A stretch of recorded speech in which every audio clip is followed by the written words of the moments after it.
দেখুন বন্ধুরা, কত সুন্দর ঘরোয়া চা বানিয়ে ফেললাম।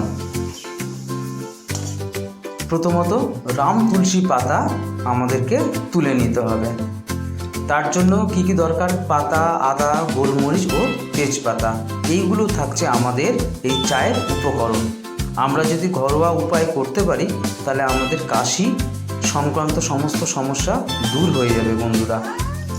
তো পাতাটা ভালো মতো করে ধুচ্ছি, পাবলিক পোস্ট হবে। ধুয়ে নেওয়ার পর ওটাকে ভালো মতো করে হাতের সাহায্যে ডলে বা শিলেতে যদি থেঁতে আমরা যদি দিতে পারি তাহলে ওর সাথে খুব সুন্দর হবে, এবং তার সাথে দুটো তেজপাতা থাকবে।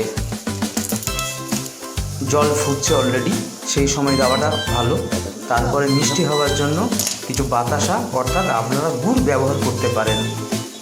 একটু ফুটছে, তারপরে জলটা ফুটে গেলে একটু চা পাতা দিয়ে দিলাম। এই চা পাতা দিয়ে আমরা এবার কি করব, ওটাকে একটু ঘেঁটে নেব বা নেড়ে নেব। সুন্দর করে নাড়া হয়ে গেল, গ্যাসটা বন্ধ করে দেব। বন্ধ করে দিয়ে একটা পাত্র দিয়ে ঢেকে দেব। ঢেকে দেওয়ার পরে ছেঁকে নিলাম। তো ছেঁকে নেওয়ার পরে আমরা খেতে পারি।